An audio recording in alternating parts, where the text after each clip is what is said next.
Okay, not to be dramatic, but starting your own e-commerce store could literally be life-changing.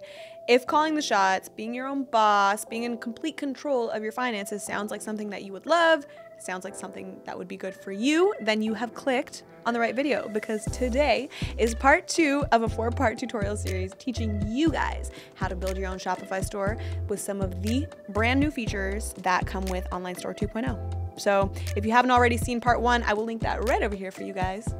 Don't forget, guys, Shopify offers a free 14-day trial and there's no credit card required. So if you haven't already, make sure that you're clicking the link in the description box and do sign up, because you're definitely going to want that to be able to follow along in the video. Guys, also, if you need help with something that's very specific, like you need help with a specific topic, check out the description box, because I've left some chapters there that you can just really easily jump to. All right, guys, so what do we have on the agenda? So today, you're gonna put your products into collections. We're gonna put pages on your site, like a contact page. And then finally, and probably most importantly, we're going to finish off by getting you ready to accept payments. Let's get that money. Oh, and by the way, before we hop in, make sure that you are following along in this video with the theme called Dawn. Dawn is a brand new and it's a free theme that literally just dropped. So if you guys want the latest and the greatest theme, make sure that you're using this and following along in the video. Organizing your products into collections. Okay, so imagine if you're shopping for clothes online and everything from jackets to shoes were literally just sprinkled all over one page. That would be a nightmare. So that's why collections are so important. They're gonna organize your products so that customers can find what they're looking for. Okay, so are you ready to make your first collection? Let's do it. From the admin, click Products, then the Collections page. Click Create Collection. Enter a title, enter a description, and then under Sales Channels, choose from your active sales channels to make the collection available on different platforms. Choose whether products will be added to collection manually or automatically. If you do choose automatic, you'll then add the selection criteria under conditions, but then you can also create a collection manually. So with a manual collection, you can individually go in and check off each product that you want to be in this collection. But guys, I would recommend that you only do this if you have very few products, otherwise you're gonna drive yourself nuts. I remember when I was making a manual collection for the first time and the products were just not showing up, and I was like, what am I supposed to be doing here? I was so confused. But I learned that the trick is to click save and then the products will show up, and now you can add whatever items you want to this collection. So let's add an image to represent the collection. Oh, and by the way, I should say that you're not limited to the number of collections that a product can go in. So let's say you have an item that's on sale, but then it's also in the women's collection. You can add the same product to a million different collections if you want. Okay, not a million, but you know what I mean. Okay, amazing. So we've just created a collection, but since it's not linked anywhere on our website, the customer won't be able to find it. So what we have to do is we have to put it in our navigation. So let's do that. Click Online Store and then go to Navigation, hit Main Menu, and then Add Menu Item. Give it a name and let's see how it looks. So to see how it looks, you're gonna click the eyeball, which will show us how our store would look to a customer. And this is how my collection page looks using the Dawn theme. And guys, I just think this theme is so sleek, and yeah, it just looks amazing. So this is why I love this theme so much. All right, guys, so that's in the navigation. It's looking good, but I also want to add this collection to the homepage. So what we're gonna do is we're gonna go to the admin, we're gonna click Online Store, and then we're gonna click Customize. And now here you can see that you can add it as a section. Now, if you guys are like, whoa, chill, what are you talking about? What's a section? I'm gonna link part 1 right up here for you guys. I go through all of that there. I know some of you are sneaky, trying to take shortcuts. But yeah, make sure that you are for sure watching part 1 if you're ever confused about this video, because that's gonna have all the answers that you need. So guys, we are done and done. Let's move on and start adding some extra pages to our store. All right, guys, so if you have information that you know is not gonna change often, like maybe like a contact page or an about us page, that kind of a thing, then you can give this content a permanent home using what's called a page. So let's do it. From your Shopify admin, you're gonna go to Online Store, then click Pages, click Add Page, and then you will be taken to a new web page editor. So in the web page editor, enter a title. And this is what's going to be displayed in the tab of your browser, and the content section, that is what's actually going to show up on your actual page. So this is what it could potentially look like, but I want to add a contact page. Now, the good news is that there's actually a template for this, and it makes it a lot easier. So to add a contact page, what you're gonna do is you're gonna go to the right-hand side, you're gonna find this template section, click page.contacts, and then hit save. And it's automatically gonna import a contact form. And guys, don't forget to add your page to your navigation, because if you don't add it to your navigation, it's almost as if that page does not exist, right? Like if people can't get to it, it's not in your navigation, it doesn't actually live anywhere, it's as if the page doesn't exist. So let's make sure that never happens to us, and let's organize our menus. From your Shopify admin, go to online store and then hit navigation. On the navigation page, you'll see footer and you're gonna see main menu. The footer is generally gonna have the drier info like contact, shipping policies, terms and conditions, all that stuff. And then the main menu is gonna have all the items that make for a positive brand experience, like shop, about us, blog. So today we're gonna edit our main menu. Click add menu item, add title. Now, if we click a link, a list of items is gonna appear. I'm gonna put a list on screen of what each of these options mean so that you can pause and just take a screenshot if you do need. And also guys, you can nest your menu items just like this. So this is what it would look like to a customer with the menu items nested, and it just looks a lot cleaner and a lot cuter.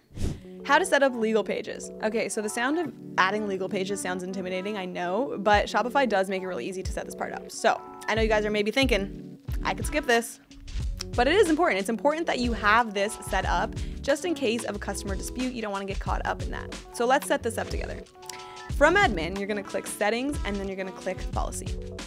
Let's start with the refund policy. So returns and exchanges and refunds are all a part of doing business.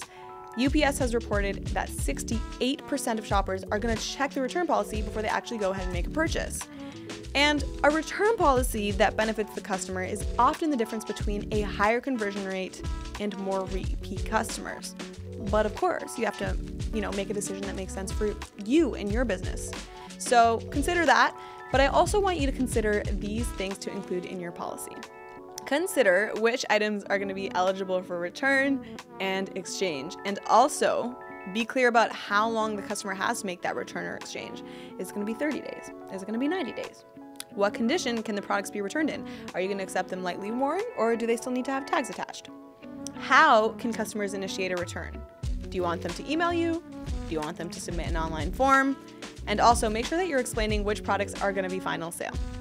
All right, so let's do this. Click create from template, and this is going to give you a generalized outline that you can later customize. But do keep in mind that this isn't going to be legal advice by any means. It's just going to be a little bit of a template to get you started. Having your return policy linked in various places on your online store increases communication and increases trust, and those things are going to increase your conversion rate. So make sure that your return policy is going to be, in as many places as possible. Is it on your product page? Is it on your checkout page? Maybe it's in the footer, like navigation of your website. It can be in a lot of different places, and the more the merrier. All right, so let's move on to the privacy policy. So a privacy policy is a legal statement of how you will manage your customers' data. So let's say you're collecting emails and addresses, which you will be. It's kind of the law. You kind of have to do it. You have to include this document. And I don't know about you, but I have no clue about anything to do with legal. So I'm pretty happy that there's a template here. Make sure that you're utilizing this, and you can customize it if you need to. Terms of service. So the terms of service protects your content. It protects your company from abuse. So we're definitely going to want to make sure that we're adding that. But here you'll want to include your business email, guys. Make sure that it's not your personal email address. And usually a good place to link this is just in the footer. So you can do that. Now, I don't know about you, but I literally always check a shipping page before I place any order, because I want to make sure, I just want to know how much they're going to charge me for shipping. I want to know how fast it will get to me. So make sure that you are completing this. And here you can add in all of that information. So that's got you covered here. Now you also want to make sure that you're being clear about which regions you do and do not ship to in this section. And guys, also explain how customs and duties work. Usually it's a customer's responsibility to pay duties and taxes. So you're going to want to make sure that you're including that there just to be 100% clear. So quick and easy, guys. Legal stuff is done, out of the way. Now we're going to move on to checking your store's speed. So I remember when I was a kid, I used to take my dad's Motorola Razr. I know you know the one. I know you know that phone. And I used to browse on the internet with this phone, and it would take 60 seconds for a page to load, and it was fine then. But do you remember those days? Those days are gone. Gone, honey, because no one has the patience anymore.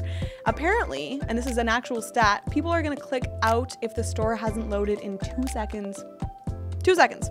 So making your store speed as fast as possible is gonna be crucial to keeping people on your site and making those sales. So how do you make your store as fast as possible? So there's 2 very easy ways to do this.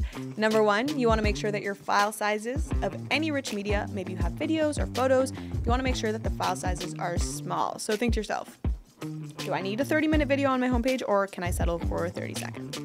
And the second way to speed up your store speed is by removing features that you don't need. So like some features, like an Instagram feed, can actually slow your store down. But if you decide that, let's say you absolutely need the feed, you need the Instagram feed, then try to put the bulk of your heavier features on the bottom of the page, and that should really help increase your store speed. So if you're curious and you just want to check how your store speed is ranking, you're going to want to start at the Shopify admin, click online store, then click themes, and then scroll down just a little bit to online store speed, and then click view report, and that should give you some insight. I will also leave a link for you guys in the description box with a reference on how you can actually improve your store speed if you are, lacking in that department, and that should help you out a little bit. Setting up your store email. Imagine placing an order and then never receiving an email that confirms your purchase. I don't know about you, but that would literally give me peak levels of anxiety. So let's make sure that we're not causing undue stress to our customers, and let's start by setting up emails like purchase confirmations and shipping notifications. First, let's update the email address that the customers are actually going to see. Now, if you signed up for Shopify with your grade 9 Hotmail address, depending on how embarrassing it is, you might not want your customers to see that. I bet none of your emails were as embarrassing as mine back in the day. It was bad. But if you are brave enough, make sure that you are dropping it in the comment section. I'm curious to see just how embarrassing it can get for you guys. But yeah, I digress. So what you're gonna do is you're gonna wanna double check that you've got the right email inputted. So you're gonna go to your Shopify admin, you're gonna hit settings, you're gonna click general, and in the store details section, change your email address under sender email. And as simple as that, you're just gonna click save. So now that we've avoided a potentially very awkward situation, let's set up our email notifications. Just go to Shopify, go to settings, and then let's go to notifications. So there are several types of Shopify email notifications that you can edit or preview. So I'd recommend you go through the important templates individually, because you just want to make sure that you're happy with these, because they're going to be going out, often. So you'll for sure 100% want to make sure that these are correct. So the ones are order confirmation, order edited, order canceled, order refunded, abandoned checkout, fulfillment request, shipping confirmation, shipping update, out for delivery, delivered, and email marketing. And that's it. Those are the ones that you're going to want to make sure that you're, checking over and making sure that they're good. So emails and notifications are out of the way. That part is done. Now the most important thing, and the part that we've all been waiting for, let's start getting paid. Accepting payments. So the sole reason that we're creating a Shopify store in the first place is to make sales. We want to gain the financial freedom to create a better life for ourselves, right? And create the lifestyle that we want. So this part is going to be fun. So let's do this. From the Shopify admin, go into settings, then payment providers. And the first option that we have here is Shopify payments. So guys, Shopify payments is the simplest route. It's gonna be the easiest route. But let's say for whatever reason you want to accept payments with like PayPal or a third-party provider, you do have the option to do that as well. So you're gonna click complete account setup, and from here you'll just input your personal and your banking info, and then when you're done, click complete account setup. To make sure that you did this step right, ensure that your banking details got accepted. You can view your payouts here once you do start getting those sales. Now, if we click over here into manage, you can choose to accept certain types of payments. You want to make sure that you are familiar with the rates and the fees for each type of payment that you do accept. So going down further, you can choose to sell in multiple currencies. So my target audience is in Canada primarily and the US secondarily. And then this payout descriptor is what your payments will be labeled with on your statement. So just put your business name to make things easier for yourself. All right, cool. So I'm happy with those settings. Now next is how your customer is going to see their own bank statement. So make sure that you're also putting your business name right over here. So test mode. Test mode is going to allow you to do a test checkout on Shopify to simulate a successful and a failed transaction. So enable this because you can do this later and check it out and make sure that everything's working. Click save, and that is it. You guys are now ready to accept payments. Accelerated checkouts. So accelerated or express checkouts are gonna save customer payment and shipping information so that if you have a returning customer, they can check out a lot quicker. Not gonna lie, these buttons are definitely good to have because they're gonna encourage and increase impulse buys and just make it a more pleasant experience for the shopper overall. I personally feel like the real life equivalent to accelerated checkouts is like, okay, you know the little impulse buy section at Sephora right before you're about to pay? Those always get me. I feel like this is like the digital version of that. But in order to do that, you're gonna wanna make sure that you're including a dynamic checkout button on your product page so that customers can skip the cart, they just go directly to checkout, and they have all their information pre-filled. To show dynamic checkout buttons on product pages, you're first gonna wanna go to your Shopify admin. Then you're gonna go to online store, and then you're gonna hit themes. So you're gonna click the customize button for the theme, and then from the top bar just here, you're gonna click that drop down menu and you're gonna click product pages. Click the sections tab, then click into the product tabs, and then enable the show dynamic checkout button setting. And you're gonna click save, and then this is what it should look like. If ever I log onto a store and the prices are in like yen or like the British pound or something, I'm just like, nope, and I just exit right out immediately. And I'm sure you guys do the same thing too. So if you want to make sure that your customers are staying on your store and they're staying on for longer, you're going to want to ensure that you've got your prices showing up in multiple currencies and in your customers' local currencies. So here's how to do it. From your Shopify admin, you're going to go to settings, then you're going to hit payments, and in the Shopify payments section, you're going to click manage. In the currency section, you're gonna enable the currency that you wanna support. You're gonna click save, and then also make sure that you are enabling rounding rules just so that your converted prices are more consistent and more even. On top of just having this option enabled, you're gonna need to use a currency selector so that when customers actually go on your website, they have like that little button that they can just like switch currencies really easily. Now, most themes don't actually come with a currency selector, but what you can do is you can download a free app, one like a multi-currency converter. I think that's literally what it's called. Yeah, multi-currency converter. That's my favorite one, and check that out, and it's free. We did it. Yes, we did. We are 50% of the way there, guys. We're halfway done to making our store. Not bad at all. And as always, guys, if you have any questions about any of the steps that we talked about, make sure that you're leaving it in the comment section. We do get back to you. Trust me, we do. Every comment, every question, we get back to you. Hit that like button as well. That does help our channel. It helps our community grow. It helps this video do better and just get in front of the people that do need to see it. And as always, each video is added into a playlist linked right over here, so be sure to follow along. And guys, if you are new and you are just stumbling upon this channel, Learn with Shopify is a channel that is made for small business owners with big plans. So if you are an entrepreneur, if you're an aspiring entrepreneur, don't forget to hit subscribe so that you're staying up to date with all these latest tips and the help that you need to take your business to the next level. Guys, thank you so much for joining me. My name is Michelle Bally, and I will see you guys in part 3. Bye.